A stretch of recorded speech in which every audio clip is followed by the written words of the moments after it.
Oi pessoal, tudo bem com vocês? Hoje tem um vídeo muito especial, porque esse vídeo vai falar sobre mães, sobre mulheres, sobre força, sobre energia, tudo que tem dentro da gente, principalmente quando a gente se torna mãe. O diferencial é que mães atípicas, a maternidade que ninguém conta.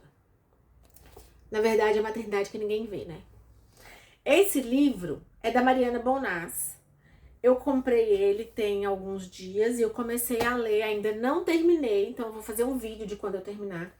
Mas eu queria pegar os tópicos principais que eu já encontrei nesse livro e falar sobre a minha experiência como uma mãe atípica. Eu fui mãe aos 21 anos do meu primeiro filho, no ano de 1999. Em 2000 eu já tava com outro filho nascendo.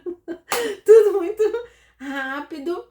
Eu tive a experiência, a graça, que eu chamo isso, eu fui abençoada em ter uma criança especial. Eu não vou falar atípico aqui. É meu, gente.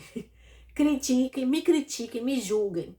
Mas eu gostava dessa expressão de ter uma criança especial, uma mãe especial. Eu sei que o atípico e o típico é por questão do neurotípico, são nomenclaturas da neurologia, da ciência na saúde. Respeito. Mas eu gostava por meu ego, uma mãe especial, achava mais bonito, tá? É só isso. Quando eu comprei esse livro porque ele me chamou a atenção, e por mais que hoje eu não tenha o meu filho aqui comigo, sou uma mãe atípica, não tem jeito. O que eu vivenciei com ele, o que eu aprendi, determinou tudo que eu sou hoje como pessoa, como profissional. E como continuo sendo mãe, a gente não deixa de ser mãe, porque não tem mais aquele filho ali. Então eu sou uma mãe atípica. Não era autismo, meu filho tinha, na verdade não tinha, né? Ele não tinha o meio do cérebro. O nome correto seria agenesia de corpo caloso. A significa ausência. Então ele não tinha o corpo caloso, com outras deformações e atrofias em outras regiões do cérebro, como o nervo óptico, tronco encefálico, cerebelo, ponte, bulbo, essas coisas tudo. Depois é que eu virei fono, aí fui entender tudo que estava acontecendo. E a partir desta criança, a partir da maternidade, né? Eu mudei muito. Eu era uma pessoa e hoje sou outra. Mas depois do meu segundo filho, eu costumo dizer que quando eu me tornei mãe, eu aprendi a ser gente. Quando eu me tornei mãe pela segunda vez e uma mãe especial, eu aprendi a ser humana. É totalmente diferente. E vou aprendendo a cada dia com as mães no consultório. Porque todos os dias eu lido com mães nas mesmas situações. Claro que cada mãe com o seu filho com um diagnóstico diferente, com síndromes, com transtornos, com agenesias, com paralisia cerebral, síndrome de Down, então cada um com o seu. E os principais tópicos eu deixei anotadinho aqui: a descoberta da força que a gente tem quando a gente se torna mãe, quando a gente tem essa questão de lidar com aquilo que a gente não esperava. A gente tem que passar, fala muito sobre a fase do luto, fala sobre a fase do preconceito, fala da fase da não aceitação, da tristeza profunda, da negação do nosso próprio ego, das vergonhas, de nós nos abandonarmos como mulheres, né? E esse livro deixa bem claro, eu sei disso na pele, da força que nós temos. Nós, depois que nos tornamos mães, a gente levanta um carro, se precisar, se o filho estiver debaixo. Isso a gente já viu na televisão. A gente entra na frente de muita coisa para defender um filho e para conquistar alguma coisa para esse filho. Não só os filhos atípicos, mas os filhos neurotípicos também. A gente vê muitos perfis de mães. Sem julgamentos. Porque você espera ter uma família linda, perfeita. Todo mundo sonha com isso. A gente sabe que todo mundo vem com defeito, tá? Aí eu até costumo falar, a minha fábrica foi com defeito. Fechou. Não fabriquei mais ninguém, peguei dos outros. Meu terceiro filho, eu não gerei ele. Eu já gerei em alguma vida, mas esse agora não, tá? Então, voltando aqui ao contexto do livro, Fala o quão doloroso é passar por essa fase do diagnóstico. E nós precisamos de passar por isso. A gente precisa chorar, a gente precisa sofrer, a gente precisa digerir toda essa informação de um diagnóstico que muitas das vezes é dado de forma insensível por um profissional. Eu falo porque eu recebi o diagnóstico de 3 profissionais. E um deles me deu. Teve uma fala assim extremamente grosseira, e isso me dói até hoje. A única fase da vida dele, nem quando eu falo da perda do meu filho, não me dói tanto quanto o diagnóstico que a oftalmo me passou. É muito dolorido, é sofrido, dói dentro da gente, assim, e quem já passou entende o que eu tô falando. Que tipo de dor é essa? É uma dor que vem de dentro da gente, no corpo mesmo, e se estende para a alma. Eu passei por essa fase, eu chorei 3 dias sem parar, 3 dias e 3 noites, assim, de forma absurda. E depois parece que deu um estalo na minha cabeça. Eu sempre tive essa facilidade de ressignificar, de sair dali e já virar a chave muito rápido. E nesse caso foi assim também. Na época, eu tinha uma rede de apoio muito boa, os meus pais, a minha família, eu frequentava a igreja, tinha amigos. Então, tudo isso eu fui rodeada de muito amor, muito carinho, eu fui acolhida. E eu acho que por isso o sofrimento foi muito doloroso, mas eu passei por essa fase muito rápida. Eu me lembro que após isso, esse diagnóstico, o pastor da minha igreja, ele chegou a me fazer uma visita, né? Né, no final de semana teríamos um congresso, alguma coisa assim. E eles começaram a fazer uma semana de oração. Todo mundo orando por mim, para que eu tivesse forças de criar aquela criança, que eu tivesse sabedoria e que, se fosse da vontade de Deus, que ela fosse curada. Então, isso eu sempre entendi, que se for para ser, vai ser. Só que a gente precisa aceitar para poder viver aquilo ali. Eu não podia sofrer o tempo inteiro, né? Então eu passei por essa fase da negação, do luto, da tristeza profunda, dos questionamentos. Eu questionei para Deus por quê, para que eu não pedi essa criança com defeito. Eu cheguei a falar isso. Não me envergonho disso e não acho que alguém pode me julgar por causa disso, porque estava doendo. Eu não compreendia o porquê de eu ter uma criança com problemas neurológicos e graves. Porque meu filho enfrentava disfagia, o meu filho enfrentava pneumonias recorrentes, ele não engolia, ele tinha que fazer fisioterapia, ele tinha que ter nutricionista, tudo, e eu só sofria. Eu não tenho vergonha nenhuma de dizer que eu fiz esses questionamentos, que eu disse para Deus, eu não te pedi essa criança desse jeito. Não foi isso que eu imaginei para minha vida. E não vejo nada de errado nisso. E uma mãe que diz, tá muito pesado. Eu não pedi essa criança assim, eu não quero essa criança assim. Tá, mas agora não tem mais que querer, é essa que a gente tem. É difícil pedir ajuda. Aqui fala sobre formar as redes de apoio.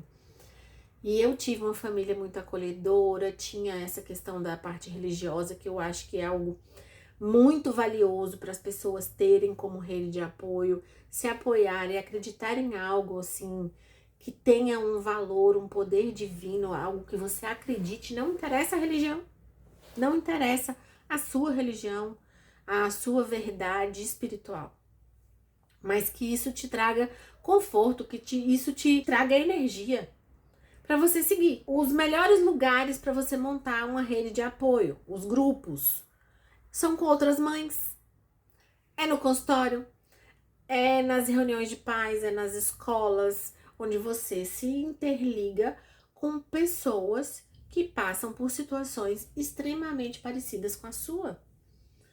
Com mulheres que passam por situações onde o marido abandonou, porque não aguentou também. Cada um dá aquilo que tem. Cada um consegue dar ao outro aquilo que tem. Se ele não tem força para aquilo, existem os motivos dele, eu não quero julgar ninguém por isso. Como tem pais que pegam os filhos para si, mães que vão embora. Também temos o lado oposto, não podemos dizer que tudo é regra. E aqui fala da questão de lidar com preconceito. É muito triste porque eu tive que lidar com preconceito muito próximo, de pessoas que tinham vergonha, de pessoas que perguntavam por curiosidades, da questão do preconceito de não vamos chamar porque a criança dela é deficiente, ai, acho que não vai dar e tal. Então, assim, existem os preconceitos dos olhares das pessoas que nos olham e dizem, coitada. Coitada nada, que se eu não tivesse tido esse filho com deficiência, eu não era a fono de hoje. A quem me conhece como profissional, sabe quem eu sou no consultório. Eu trato do meu paciente como se ele fosse o meu próprio filho. Eu tô ali pra ele, por ele, porque eu não tive isso pro meu filho. É muito interessante, porque as pessoas dizem que a gente não tem que separar o pessoal do profissional, mas eu desconheço isso. Eu não consegui. E se eu sou esta profissional de hoje, com tanto empenho, com tanta garra, com tanta vontade de fazer o correto e aquilo que faz bem para o paciente da forma mais natural possível, é porque no dia 29 de dezembro do ano de 2000, eu tive um filho com agenesia de corpo caloso. Se hoje muita gente olha pra mim e fala assim, nossa, ela é guerreira, ela é corajosa, ela é ousada, ela é isso, ela é aquilo outro, ela é estudiosa, dedicada, foi por causa dessa criança. Com toda certeza foi por causa dessa criança. Tem as mudanças naturais que acontecem conosco na maternidade, mas existem também outras coisas. Eu acredito que tinha um propósito. Hoje eu não faço mais os questionamentos. Ai, por quê? Não queria essa criança com ódio. Eu falava com Deus com ódio no coração. E eu tenho certeza que ele olhava e falava assim, oh, gente, eu tô aqui, calma. O seu futuro vai ser demais. Essa criança foi um presente especial para você. Hoje, o Magnus estaria com... Ele nasceu em 2000, né? 25. Faria 25, dia 29 de dezembro. No mesmo dia da minha colação de grau como fono, que foi 29 de dezembro de 2008. Então, se eu um dia for parar para contar minha história para vocês, vocês vão ver que o nascimento dessa criança, a minha profissão, as minhas especializações, todas elas são interligadas. Nenhuma eu escolhi. Elas chegaram para mim. Então, eu só fui seguindo a vida e aceitando aquilo. E essa habilidade de conseguir ressignificar muito rápido me ajudou muito. Hoje, quando eu falo eu sou mãe, eu sou uma mãe especial, porque eu não gosto do atípico, que eu já falei. Eu sou uma mãe especial. Isso para mim, hoje em dia, eu sou quem eu sou por esta criança, porque eu tive ela. Olha que espetáculo.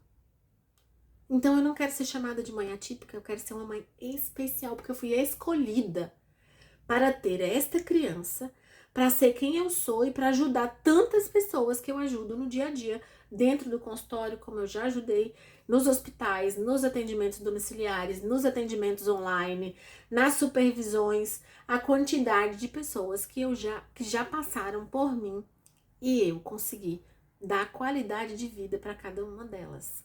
Aquelas que eu não consegui trazer a resolução do problema, eu consegui trabalhar com elas até a finitude, com os cuidados paliativos. Isso para mim assim é enriquecedor. É muito valioso a leitura desse livro. Eu acredito que vocês, mães atípicas, são muito especiais. E vocês precisam também da experiência desse livro, criar a própria opinião de vocês. Eu estou aqui, contei um pouco da minha experiência. Quem não tem rede de apoio e se conectar comigo, quiser, podemos montar uma rede, um grupo de apoios de mães especiais. Porque nós fomos escolhidas. Por mais que agora você esteja naquela fase que eu já estive um dia, chorando, sofrendo, reclamando de tudo, por quê, pra quê, com ódio. Tá tudo bem. Eu vim aqui te dizer que tá tudo bem. Tá tudo bem. Eu seguro na sua mão. Vem comigo, tá? Porque só quem já passou, quem já sentiu isso na pele, quem já vivenciou isso na carne, vai saber te entender e vai te respeitar. Porque gente pra criticar na internet e falar, ah, isso é pecado, Deus isso, Deus aquilo, Deus castiga, foi castigo, alguma coisa que você fez, as pessoas vão falar muita asneira, cada uma com a sua verdade. Se conecte com pessoas que têm as mesmas angústias. Porque a minha angústia, que hoje não... o que foi minha angústia, hoje é a sua. E você tá aqui para poder superar isso. Porque você consegue, eu consegui. Se eu conseguir, você consegue. E se você não tá conseguindo sozinha, eu te ajudo. Mas não fique sozinha, não se sinta sozinha, não se sinta rejeitada. Descubra dentro de você, que é a primeira parte que tem aqui nesse livro, para você descobrir a força que você tem como mãe, a força maior que você tem como mãe de uma criança atípica. Isso é muito importante. E lembrando que, por você ser muito especial, você não pode se abandonar, você não pode se anular em momento algum. Porque senão você não vai ter força, você não vai ter vida, você não vai ter energia para conduzir essa criança até onde ela tem que ir. Nós não sabemos se ela vai envelhecer aqui ou se vai ser como o meu, que prestes a completar 2 anos, ele foi cuidar de outras coisas, de outras histórias e me acompanhou. Um dia eu conto, quem sabe, me acompanhou por alguns anos em sonhos e eu sou extremamente feliz, extremamente agradecida por ter passado por tudo que eu passei.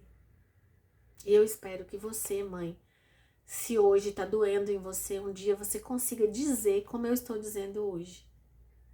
Muito obrigada, meu Deus, muito obrigada, universo, pela experiência e pelo privilégio de ter tido uma criança especial.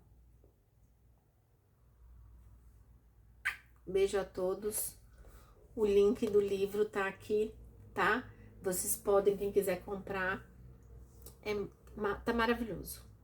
E quando encerrar a leitura, eu vou vir aqui para poder contar para vocês tudo que eu aprendi aqui. Porque agora eu contei os tópicos, falei dos tópicos principais referente à minha história e alguma coisa do livro, tá? Beijo.